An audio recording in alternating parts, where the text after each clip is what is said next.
Hey everyone, my name is Mo, and in this video, I want to talk to you about all-in-one index funds. These are baskets of ETFs that essentially make it so easy for investors that are beginners, as well as those who are seasoned investors and do not want to spend a ton of time stock picking or having to pick and choose different ETFs. In this video, I'll be sharing with you why I think those are great choices for many investors, including my wife and I, and why we have put close to $400,000 of our funds and investments into one of these ETFs. Let's get into it. The fund that my wife and I have put a lot of investments in, and in fact currently have over 14,500 shares of, is no other than iShares Core Equity ETF Portfolio. It's offered by BlackRock, the ticker symbol XEQT. It's a fund available in Canadian dollars for Canadian investors, and as the name suggests, it allows easy diversified investments across different market sectors.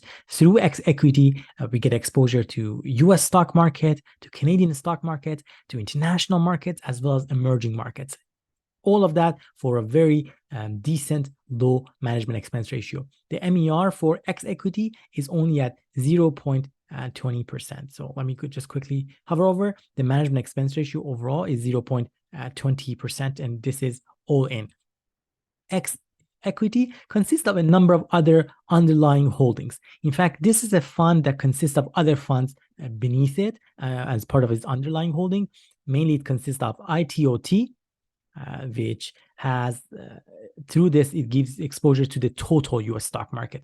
And not just S&P 500, not just NASDAQ, but the total overall stock market. We get about 47% exposure to as part of our holding of XEQT to US market. The next big exposure, around 24%, is to international markets, and we get that exposure to XEF.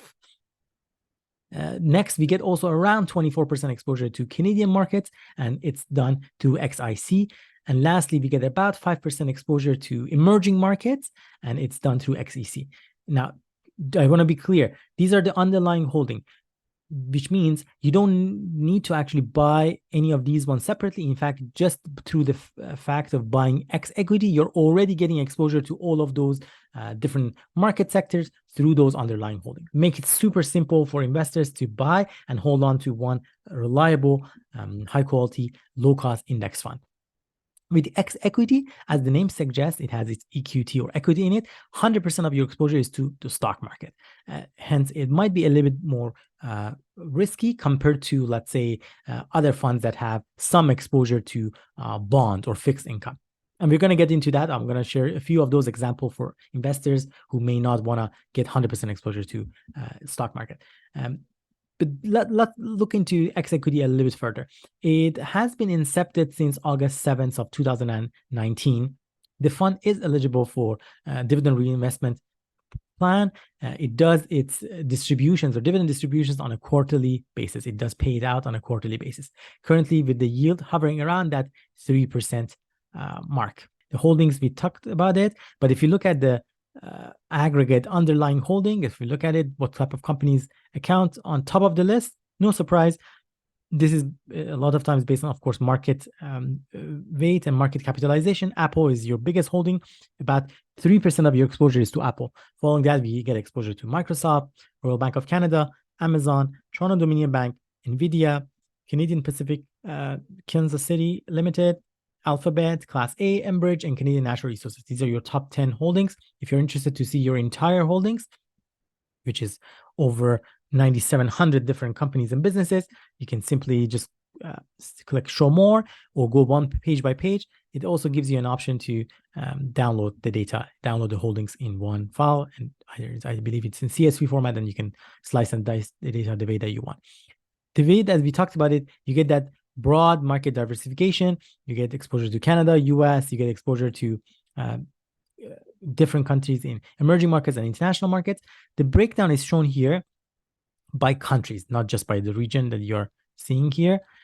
Keep in mind, there's still another 9.4% exposure to other, which consists of many, many different countries that are not shown necessarily on the map because their exposure is very minimal percentage-wise, but they're nonetheless there. And that's how you get exposure to all those 4 geographical distributions that we talked about: US, Canada, international, and emerging markets. there is an equivalent to XEQT. Even though my wife and I, we have chosen to invest in XEQT, I know that the other option that is very popular among investors is Vanguard version of this, which is VEQT, VEQT. Very similar to XEQT, to be honest with you. If you pick either of those, I would say they're very much comparable. Main difference, I would say, is just a little bit around the percentage of exposure, but to different markets.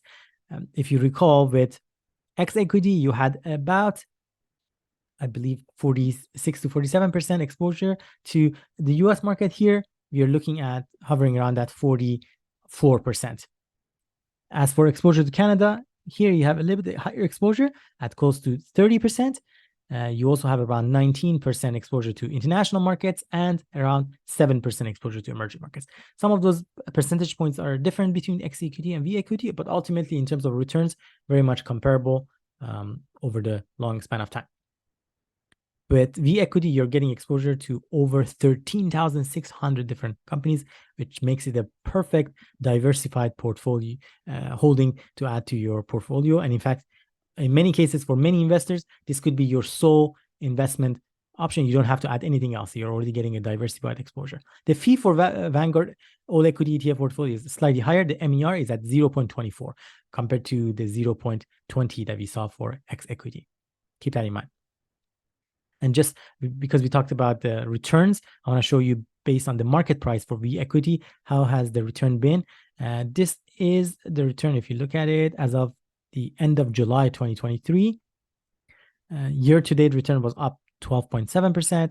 1 year return was up, showing a positive return of 13.4%. 3-year return showing to be annualized return of 10.4%. And annualized return since the inception of this fund is at 10%. This fund, I believe, was incepted a bit earlier than XEQT. If you look at it, yes, it was incepted on January 29th, 2019. Moving on, for those investors who may not want to have 100% of their exposure to stocks, let's say they want to have some fixed income on bonds to balance things out, there are a few other funds actually that you could look into. One is ZGRO, and it has its own equivalent version in BlackRock, which is XGRO. I'm not going to go into the details of XGRO, but quickly showing you the details for VGRO here. It has similar MER of 0.24%, similar to that of the VEQT.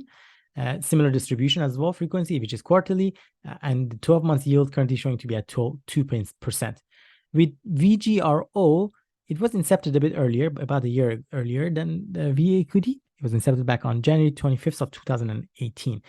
Here, about 80% of your exposure is to stocks and 20% is to fixed income. With fixed income, which is like bonds, one of the key kind of features of that is the fact that it makes your portfolio a little bit less volatile, because when the stock market does well, usually the bond market may do poorly, and the times that the stock market may do poorly, that's when the bond market does better.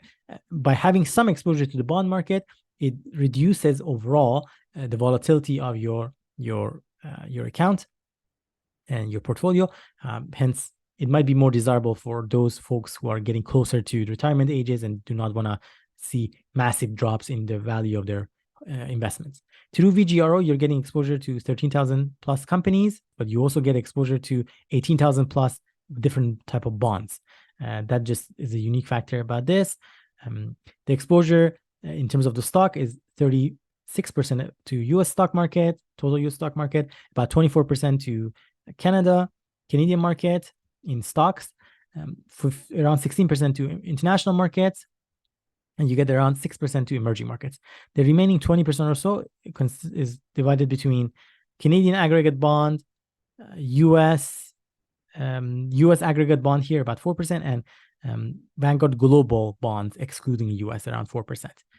That's how the breakdown for this fund is. I did mention that XGRO is very similar to VGRO, so we are not going to go through that in detail. And suffice to say, I wanted to showcase that. But I want to also share one more kind of version of these all-in-one ETF funds, which is by BMO. It's BMO Growth ETF, ZGRO. And in saying that, I also makes me remember that there are other funds similar. So don't think that these are the only ones out there. There are ones offered by Horizons. I believe there's HGRO and some other versions offered by different financial institutions. So be sure to do your own research. We're not necessarily recommending that these are the only ones or the only good choices. There are many other alternatives out there, but these are some of the most popular ones that I wanted to share in this video, given the limited time that we have together. The management expense ratio for ZGRO is at 0.20%, which is similar to that of the XEQT. It does pay its distribution quarterly with an annualized distribution yield currently at 2.4%. With ZGRO, as the name suggests, you're getting around that 20% exposure to fixed income and 80% to stocks. The inception date for this fund is on February 15th of 2019. Looking at their holdings, you do see that it also consists of other underlying ETFs. You get exposure to S&P 500 index ETF, ZSP, at about 36%, exposure to Toronto Stock Exchange at around 19%, East and Far East, which is international markets, at around 17%, and emerging markets at around 6.3%. The remaining funds, I believe, are mainly in bonds, with the exception that I do see that you have some exposure to S&P US mid-cap size businesses as well. You get that exposure, as well as some exposure to S&P, which is Standard & Poor's US small cap. Very minimal. All in all, these two are accounting for around 3% exposure. Well, there you have it, folks. A quick look into some of the more popular all-in-one ETFs that are out there, some giving you 100% exposure to equities and others 80 to 20. If you're interested to perhaps look into the all-in-one ETF portfolios, like these type of choices, but maybe are looking for alternatives, the ones that maybe give you even higher amount of bond and fixed income and less equities. We've made some videos in the past on the channel. We've talked about different variations of them, the one that are more conservative, the one that are kind of halfway through, a little bit of like stocks and ETF bonds, and the one that are more aggressive, 100% stocks. I will be sure to add those links in the description of the video so you can check them out. If you have never invested in the stock market and are looking for ways to get started, we do have some referral links in the description of the video that you can get started. I personally use Wealthsimple Trade as one of the major brokerage accounts for my purchases. It's commission free. It makes investments so much easier. And we have some referral link that you could use. But when I get started, I started with more of a passive approach of having a robo-advisor help me. This was in the first 1 year that I just started. I didn't know much about investment. That could be another good option for you to consider. And we have another referral link there for you to use. If you have any question about this video or about investing in the stock market in general, feel free to leave me a comment here on YouTube video or on Blossom. I'm actively kind of communicating with folks on Blossom and trying to help others out based on my limited knowledge that I have gained over the past 6 or 7 years investing in the stock market, and now having closer to that $500,000 invested, and some funds up available in cash that forms that $500,000 portfolio size for us. I hope this video was beneficial to you and hopefully inspired you to get started in investing in the stock market, and knowing that necessarily it's not doesn't have to be a complex project and complex process that you have to pick and choose the stocks. It's very easy. You just have to trust the process and be financially disciplined, and also be comfortable with some ups and downs of the market. Don't forget about your time horizon as well. If your investment horizon is very short term, let's say if you're saving to use your funds to put for a down payment of buying a house or whatnot, in that case, personally, I wouldn't encourage you getting your money involved in the stock market directly, because that could be risky. With the stock market, if you want to have some sort of more of a positive returns, you want to have a longer term horizon. I would say 10, 15 years or so. And that could be a good time horizon for investors who are patient and are in there for the long term. But I thank you so much, everyone, for watching this video, and I hope to see you all next time.